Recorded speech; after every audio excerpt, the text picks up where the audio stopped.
This is the Criterion Creeps podcast, and tonight we're talking about Port of Shadows from 1938, directed by Marcel Carne.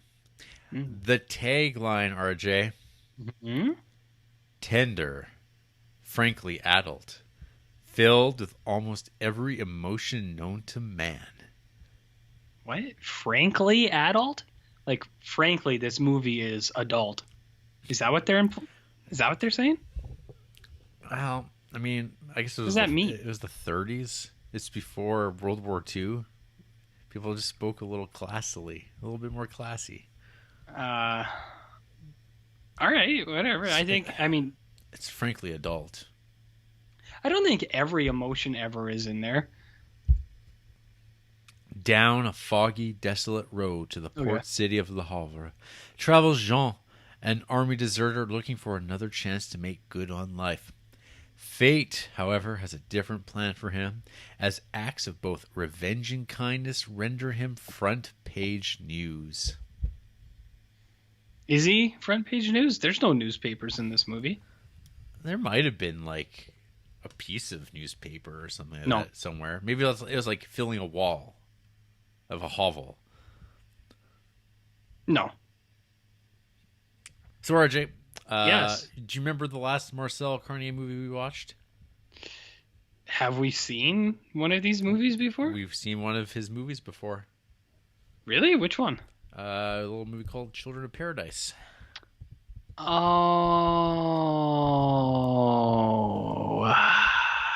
Okay. I remember that movie. No. Didn't piece that together, but I don't piece anything things together. So, what are you gonna do? We put our best man on the case. Hey, I'm just here to watch the movie as a singular entity in a singular existence. Yeah, that would be difficult to do in a pure state because you would have no context to bring to any single movie. You wouldn't even understand necessarily what you're looking at. I usually don't understand what I'm looking at. I don't know if that's true or not. It's a Port of Shadows.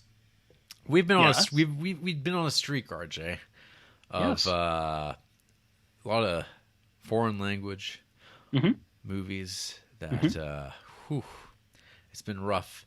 Particularly these French movies. Man, oh man, it's just it's not by choice. It's all what's in the order that we've chosen. Arbitrarily. I mean, realistically, we could have made it rich, if we did a podcast where we just like focused on whatever movies we wanted, no rhyme or reason, just whatever things you wanted, and then people will be more like, hey, I know what that movie is. I'm definitely going to check out that. But instead, we've chosen the path of, saying, hey, how's this Alina and her men? What's the audience for this in podcast form? In podcast form? Yeah. What do you think if we had made a Star Trek only podcast? Do you think that would have been had a little bit more? I feel like the market was overcrowded for that one. Yeah, probably. What about for Criterion podcasts?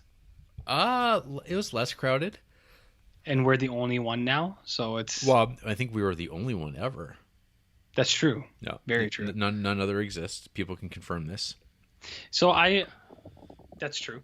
I'm taking it that you like this movie, maybe. So let's keep talking about it. Tell me more. So I went into this movie with what we'll call lowered expectations. Sure. Because it's like this. I don't know when's the end in sight.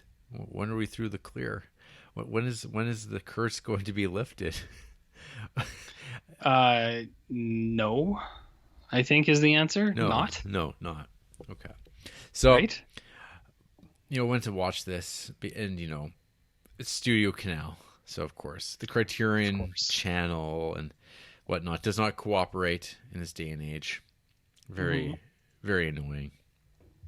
Yeah. So started watching this movie via my laptop, and was surprised when after the 90 odd minutes of this movie passing that I watched it without any incident of me like zoning out completely, looking to do other things, wishing, boy, I wish I could be downstairs painting miniatures for a little bit. Wow, that's high praise coming from you. Yeah, I don't know.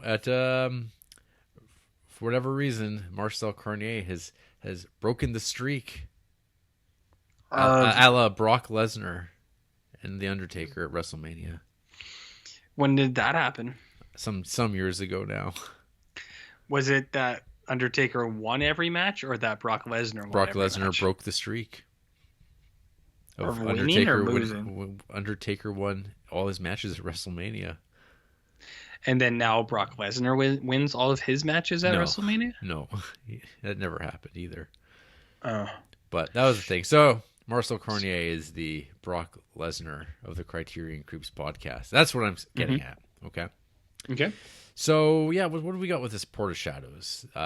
It's sort of like a kind of a film noir type of movie, a little bit, but it doesn't have the that causticness that an American noir would have.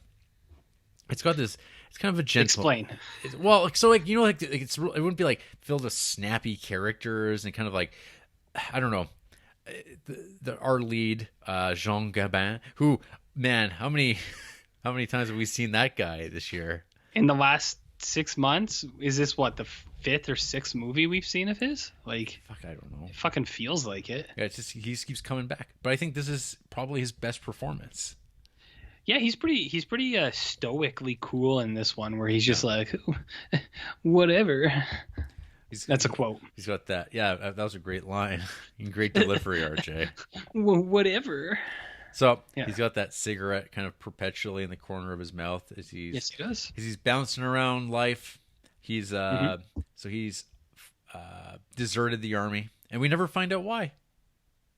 We don't need to know why. That's the beauty of it. We don't need to know why. We don't need a whole backstory. We don't need a flashback. We don't need context. We just see the character kind of how he treats people, how he manages. Mm-hmm. He gets picked up on the. Is it raining? Rainy, dark road? It's something. It feels like it should be raining if it isn't. Mm-hmm. He's picked up by a truck driver. They start making small chit-chat. Chit-chatting. And then all of a sudden, something comes darting across the road. And our hero, Jean Gabban, he grabs the steering wheel, pulls the car over dramatically. A real RJ move. And the driver's like, what the fuck are you doing? You're going to try to wreck this truck over a goddamn dog? Real Jarrett move. And then he's like, well, like they start having words. And they're like, well, let's fucking fight it out. And it's like, okay. And they get out. And then they walk out. And he's like, whoa, hey, I don't want to fight you. This is stupid. I could just headbutt you right now. Which is great because that comes up later when he just headbutts a man. It's a good headbutt too. Like it caught me off guard when it happened. I was like, ooh. Yeah, it's real Ishii style from New Japan. Ichi the killer? Ishii. Not the killer? Not Ichi. Ishii. Is it spelt the same? No. Okay. Very well. So okay. They talk it out. They're saying, hey, I know how you grabbed that like wrench to smash my head in, but hey, let's not do this. There's no need. Mm-hmm. Cool guy. Cool guy, Jean Gabban. Yeah. So he's like, "Hey, let's just part ways. Let's just call it a day." And he continues on his way. And then he's got this this feisty little pup. It's like all muscly and tendony. Wants to just hang out with him. And it's kind of like a Jack Russell. Yeah. Similar. So the dog wants to be his best friend. And Jean's like, no, dog. Stay away from me. You don't want me in your life. Throws a rock at him to scare him off. He's just doing what's best for the dog. And it's like, he can't take care of a dog. It's going to cramp his lifestyle of being a drifter on the run, probably on the run from the army. What's that thing where he's like, I'll just hurt you. You know? He's like, you don't want this. I'll just end up hurting you. That's right. It's trying to steer him in the right track. Yeah. So he makes his way to Le Havre, which is the harbor. Oh, okay. It's a place. And there's a Uwe Rosenberg game called it too. Uwe Rosenberg, is that the brother of Uwe Ball? Not, Uwe Ball? not quite, but famed board game designer Uwe Rosenberg. What did he make? Catan? Nope. That's like a Klaus. This is he made like Caverna. He made a whole ton of games. Bonanza, Patchwork. Okay. You like that Agricola? Do I like the Agricola? That's a game. Agricola? Agricola. It's spelled like Agricola. Oh, I've heard it pronounced Agricola. Agricola. It's Agricola? yes. Is that accurate? Yes.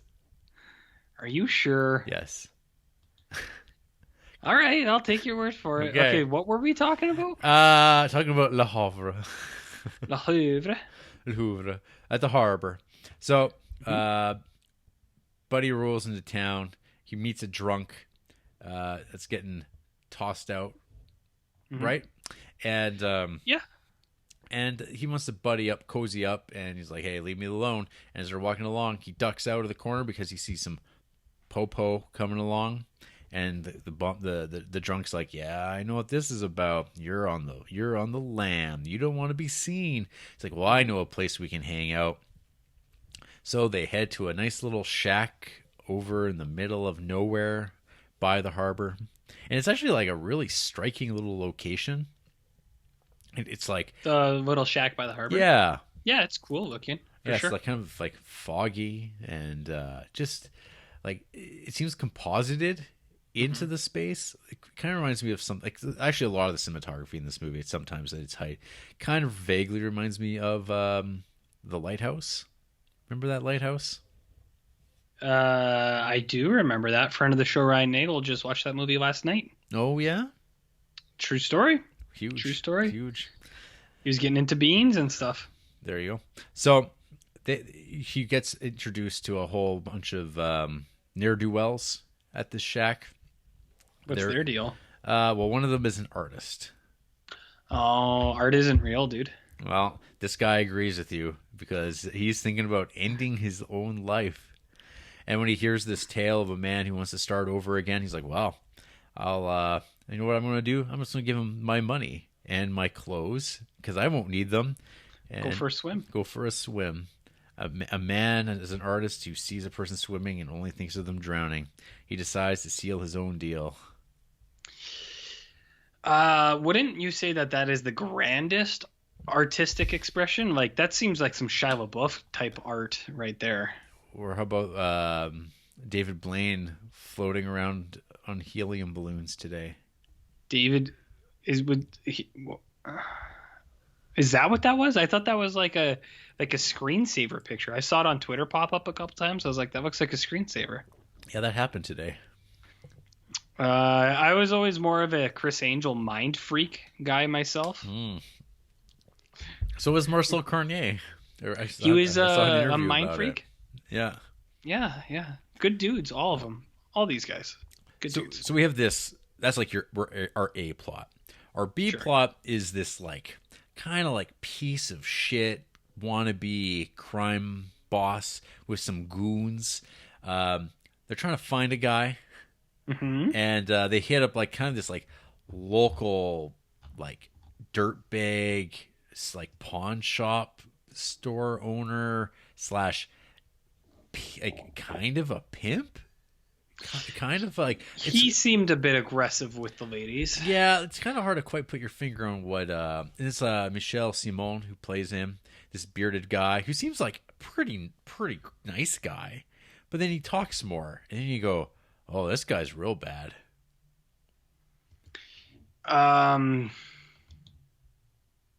He's got questionable ideas. He does. As I don't want to judge a person based on their ideas, but they are questionable. No, but it's like he has a way about him where he's like he disarms people, and because they're trying to get this information from him, he's like, I don't know what's going on. What me? What would I have anything to do with that sort of thing? Well, we catch up with them later, and there's a little bit of gunfire, some cars peeling out, and soon enough, all these characters, including I guess you call the love interest, all arrive. The love interest? Are you talking about Danny Zuko from Greece?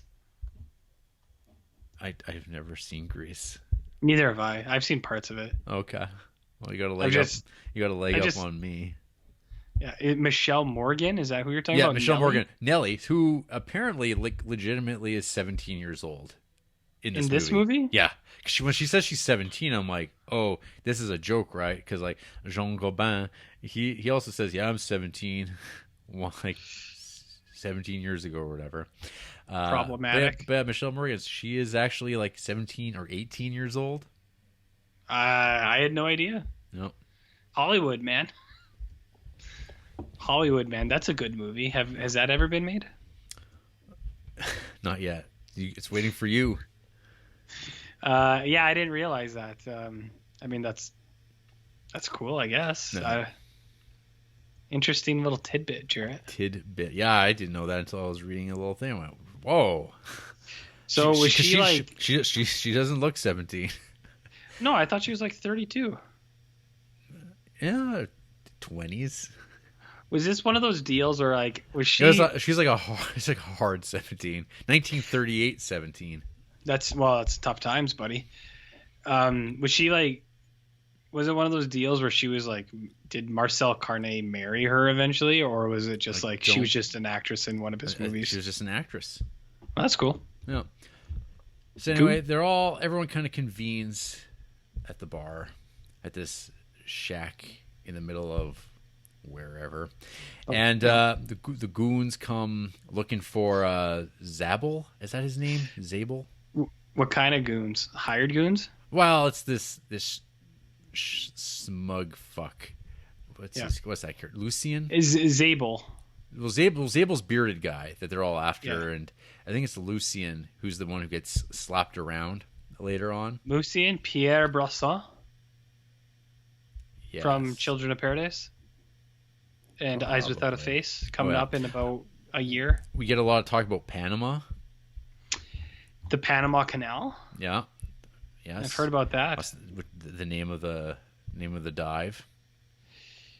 Well, is it a character's name or is it a character and a place? I got a little confused at one point. Well, the Panama is the name of the shack. Yeah, and looking at it, that's what I thought, but I'm just cruising Letterboxd now, and there's a character, Edouard Delmont, named Panama in this movie. Oh, maybe. Or is it just he's the patron that runs the shack? Maybe they call him that too. Man, this movie's got so many layers, Jared. So many layers.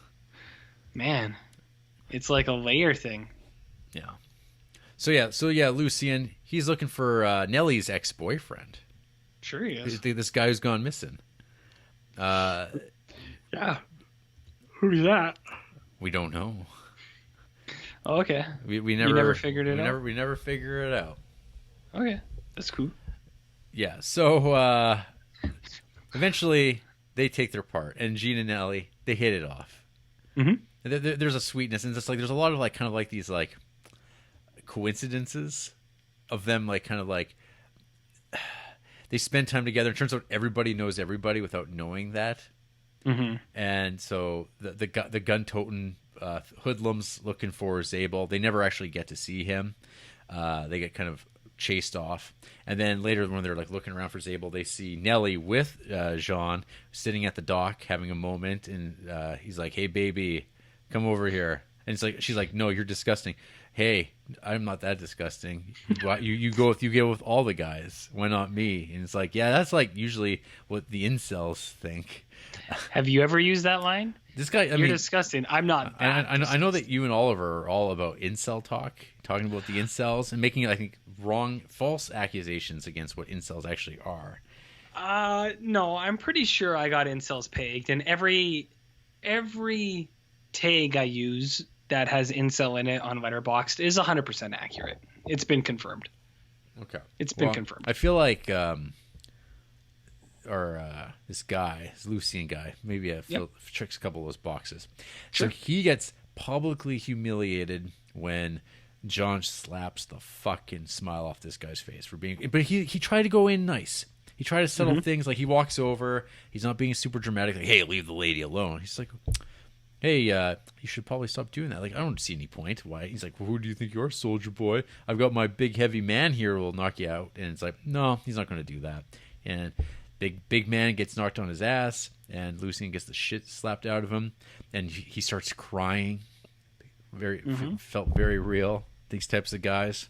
And then she slips some money in his pocket, into Jean's pocket, which he takes as quite an affront. He figures it out a little bit later. He knows exactly where that money came from. He doesn't take money from women. That's kind of like those assassins who have those rules. It's like, I don't kill women or children. It's kind of like that, right? What a silly rule. Why? So anyway, what else happens? They split apart. You start finding out that Nellie and the Zabel guy actually know one another, because they didn't actually see each other in the hut, because they were in two different rooms. And then they meet back up. You find out it's like, oh, the Zabel guy, he's a bad dude. He's her godfather. But you're like, what does that mean? There's some hands on the shoulders looking longingly in the mirror, and she doesn't like the way that he looks at her. And you go, oh. And he doesn't want her to leave him. And you go, oh. Have you ever had anyone put their hands on your shoulders, Jer? Probably. How'd you feel? Depends on who it was. What if it was me? I feel I'd be threatened. Would you call the cops? I call for an adult. I think that's the right call. No. I can't argue with that. Yeah, definitely need an adult. So anyway, RJ. Yes. Well, what do you know? Jean rolls through. He sees a nice little piece of like jewelry in the mirror at the window of Zabel's place. Walks in. He says, "Yeah, I'd like to get that. Get an inscription to it for Jean and Nellie." And he's like, "Well, right over here. Nellie is just in this other room having breakfast. I'll let you two chat." Then everybody knows everybody in the Port of Shadows, and they go on a date. Everything's going smooth. They go to the carnival, all that kind of fun stuff. What did they do at the carnival, Jer? I think bumper cars.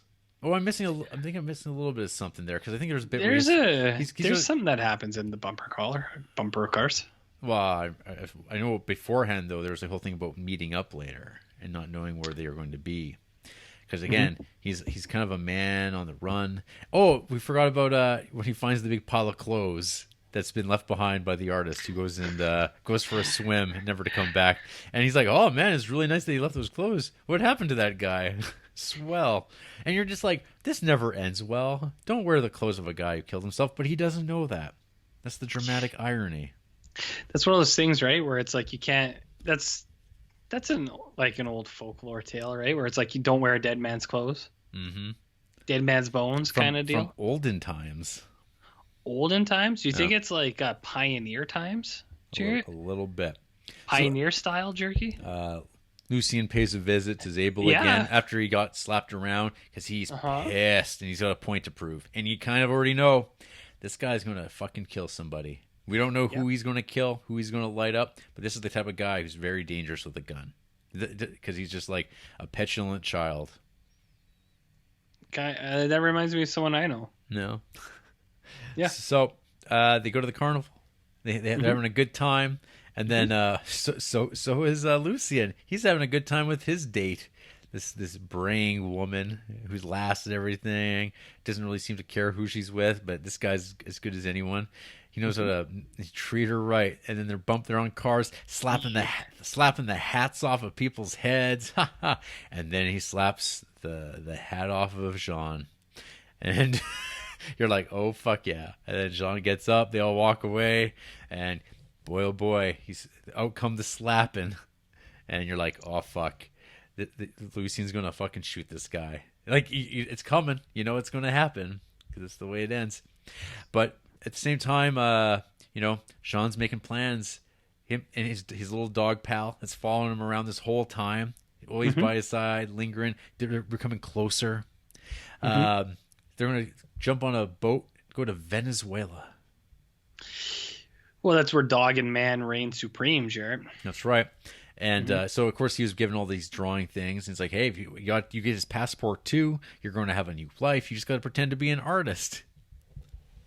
Not that hard, man. Art isn't real. No, exactly. A doctor meets him, and it's like, hey, let's be friends, artist, and let's go on the boat. Let's go get yourself a spot on the ship. It'll be great. You and your dog. And because they got to get out of this place, because you don't know again what he's done. Why has he got to get out of here? Why has he got to flee? Why is he leaving this sweet girl Nellie behind? Why does he do it, Jer? Well, he doesn't, does he? Well, I think the thing you need to consider is male bonding. Male bonding. Because a man and his dog is special. I see. So he's going to leave. Well, I guess not quite. So he meets up with Nellie again. He's got one last thing to do. Banger? Well, I don't know. I think you could interpret it in a few ways. They bang. I think the romantic would say that he's going to invite her to come, but I think the Duncan is that he's got to go do one more slam. Oh slam no! Well, get out of there. See, that's not what I was talking about. Because I missed that they bang, and then afterwards he's like, "Hey, yeah, I'm leaving." She's like, "What? Really?" She's like, "Yeah, I mean, I didn't want to disappoint you, and I really wanted to do that." She's like, "Well, that's okay." Is that incel fanfic? That wouldn't have changed anything. No, it's not RJ. Well, I mean, I feel like when you think of an incel, I think their fanfic would be like this suave debonair guy, and then it's like this woman can't get enough of him, and then eventually they interact in a adult fashion. And then, but the man, he can't be tamed. And he's like, you know what, babe? No. I'm out of here. And the girl's like, yeah, you are. No. Okay. What does incel mean? I better Google this. You better do some reading. I think you're conflating things. Incel. All right. Involuntary celibate. Members of an online subculture who define themselves as unable to find romantic or sexual partner. There you go. But see, I feel like that's why it would be fanfic, because it's fiction. The partners are coming to them. But they'd want to espouse their viewpoint, and I don't think that anything here would espouse that about how they would maybe talk about how things should work, but I think it wouldn't even align with that. They would have to prove their points. They're bad. They're bad. They're bad people, RJ. Well, I think they're bad people too. Yeah. I just feel like I feel like you really have to really study and get into the mindset to grasp the finities of the incel. Incelology? Oh my God! What a derailment this has been. That's what I'm here for, baby. You want to talk about Criterion movies? No way, dude. We're talking about incels. Incels and their fantasies and how they apply to 1938 movies. Well, I mean, if anyone else agrees with me, they can write in, and if you don't, then Well, so anyway, Jean, he's concerned. He's leaving Nellie behind, leaving him with this piece of Zabel guy, and he comes rushing back because it's like she knows the score. She knows what's going on. And she's compromised. In what fashion? Well, she's going to be stuck behind with this dude. And because Zabel wanted Jean to kill Lucien, because Lucien's putting the muscle on him. And Zabel's thing is like, yeah, I'll give you money. You just got to kill this guy off for me. Get him off my back. And Jean's like, no. He's like, that's the only time you actually really see him pissed off in the movie. And you kind of get a snapshot of like, oh, that's probably why this guy's a deserter. He probably did something. Maybe like beat on an officer, and he's took off because he's got a hair trigger temper. But I mean, is it a justified temper? Is it aimed at the people he views as bad? Probably. But you can't do that in our society, RJ. What would you like to do? What's your fanfic? Well, I'll watch movies about it. I'll watch movies for my fantasies. So, okay. So he beats the shit out of Zabel. He beats actually Zabel to death after Zabel draws a knife on him in the basement, and he's gonna walk away, and you're like, no, that's not how these movies go. He's got to pay a price. And sure enough, he's like bids his farewells to Nellie, saying, "Oh, we could get out of here. We could go take that big boat to Venezuela." And before any real final things can be decided, he's gunned down in the street by the petulant Lucien. Shoot him in the back out of a car. And then, like, just knowing something's wrong, that little dog comes running off that boat. It runs free. I think the dog ending is how every movie should end. Yeah, the dog getting away with it. Well, he didn't kill Jean Gabban. Didn't he, though? John Gabban. No, I think it's a representation of freedom, Jarrett. Mm-hmm. I think I read someone's hot take I read was that the ghost, the spirit of Jean went into the dog. And that's how the dog knew to leave and then escaped. I don't totally like that, because that suggests that dogs don't have spirits. And I don't know if you've ever seen this movie, Jarrett, but have you ever heard of All Dogs Go to Heaven? I have. Case in point, checkmate. All dogs have souls and they all go to heaven, buddy. So to suggest that a human could take over a dog, no. Stranger things have happened. I took it as a ask your pastor about it. I will ask my youth pastor about this on the weekend, and my point is just this. I thought it was freedom, because it's like, Jean's been running this whole time, and it's maybe not the freedom he wanted to live in Venezuela, but death is a sort of freedom. But then you're always on the run. You're always a dog on the run. Well, yeah, and it's just life, man. When is our death freedom gonna come? when we like, I don't know, fill a cat with our spirit and run out the door. But see, there's no movie All Cats Go to Heaven, but I think there should be. Is there any cats in that movie at all? In All Dogs Go to Heaven? Yeah. I don't know. I wanted to rewatch it, but I feel like it would bum me out real bad watching that movie now, as an adult. Yeah. Hey, what are we talking about? Criterion movies? Port of Shadows. So anyway. Oh yeah. Yeah, I thought this was good. Cool. I really enjoyed it. It was just, I don't know, maybe because the bar has been so low. Yes. And I thought this was it looks great. I like the story. It's it's told well, and I wouldn't not watch it again. So these are all wins. What high praise! I know, I wouldn't right? not watch it again. That genuinely is, though, because we don't rewatch anything. Exactly. Not really. Exactly. When are we ever going to watch a movie ever again? Fuck, I don't know. Maybe a Star Trek movie. Maybe like 6.5 seasons from now of DS9. Oh, are you going to jump in? Well, I might join you when you catch up to where I left off. Of DS9? That's season 5-ish. Oh, fuck. Then okay, we can talk about this preamble next week, because we're gonna go the distance. You're gonna climb on for Voyager, Enterprise, and Discovery after that. Terrific. So RJ, what did you think of Port of Shadows? La Croix de Bras. I also thought this was a good show. It honestly, what you said, it kind of just flew by. I was just watching it and I was like, cool. Maybe the bar has been pretty low. Could be what it is. And you know what? I actually agree with the tagline. I thought this movie was frankly adult.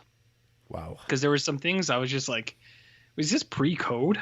No, this is after. Well, right? but it's also from another country that doesn't observe the code. Oh, okay, that makes more sense. Because when I was watching it, I was like, fuck, did he just kill that dude with a brick? Oh, yeah. And I was like, fuck, did the main protagonist just get shot in the back to end the movie and then it's just end? And I was like, god damn. I was like, this is some dark shit. No, I liked Port of Shadows.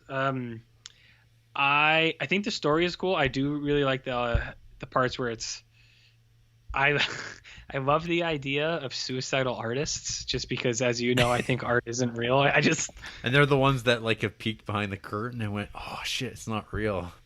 It's not real. So I think that's really funny. I do like. So you must have liked the lower depths, right? It's got two suicidal actors, which are artists. I mean, I liked that part of those two movies. I like parts of each of those movies, and together they make one good one.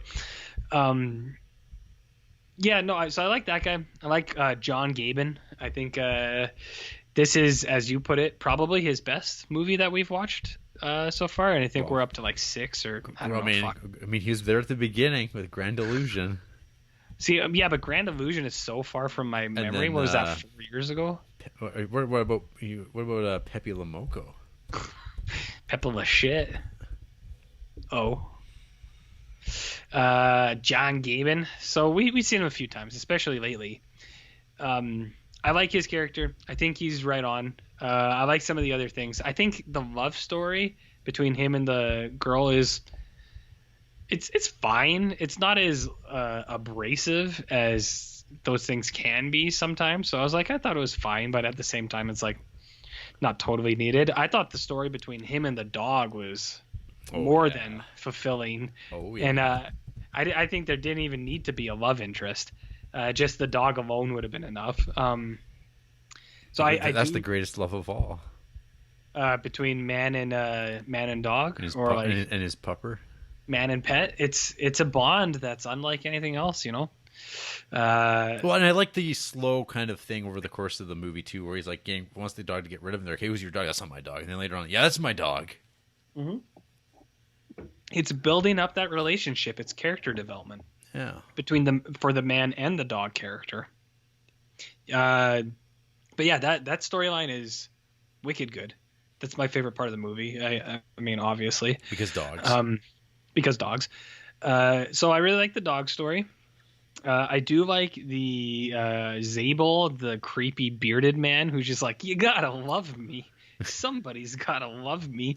I don't know why, but I was like, this guy's kind of fun to watch. Yeah. He's goofy. He's good. That Michel Simon guy. He's a good performer. Yes, sir. Yes, sir. Also from Grand Illusion, if I'm not mistaken. And I believe, is he the King Creep movie itself? Oh no, wait, that's someone else. Yeah. No, wait, is that someone else? No, yeah, he's in Passion of Joan of Arc. Yeah, that's cool. Is he Joan of Arc in that movie? That's the twist. Oh boy. So yeah, the dog story is awesome. I think the romance story is... he's not in Grand Illusion. But he is in the Train. Passion. And Passion. And L'Atlante. Remember that? That one? L'Atlante? Yeah, I remember that one. Remember Titanic? Fuck, do I ever, buddy. What were we talking about? Portia Shadows? Yeah, so this movie was at one point watching it completely watchable, and then at the same time, a day or two later, I had almost completely forgotten what the movie was about, which I don't think is that's not a knock against it. Because today when I was like, oh fuck, we got a podcast, I had to pull up the thing. I was like, what was this movie about? But now it's all coming back to me. You know what I mean, Jer? Mm-hmm. He knows. I know. Man, I don't remember anything about L'Atlante. L'Atlante? Was that actually a movie we watched? That was a Criterion movie that we watched December 23rd, 2016, thereabouts. No.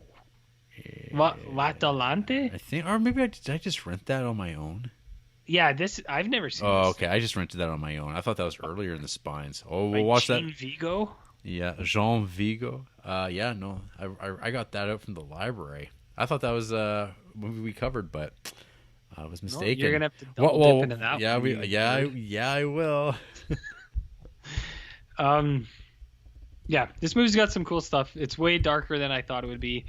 The dog story is cool. Romance story is whatever, but it is, as you put it, I think refreshing, especially in this grueling grind that we're going through now. So I don't know if in terms of movies itself, if it's real good or anything like that, but where we're at in our lives, was better than what I was expecting. Indeed. You know? So it's only 578. La Patura? La Atalante? Yeah. Oh, that's only 3 years from now. Longer Maybe than 4. that. Yeah. Well, what are we at now? What spine was Port of Shadows? Like 245. And we're 4 years in? Fuck! 530 is going to be like 4.5, 5 years from now. Yep.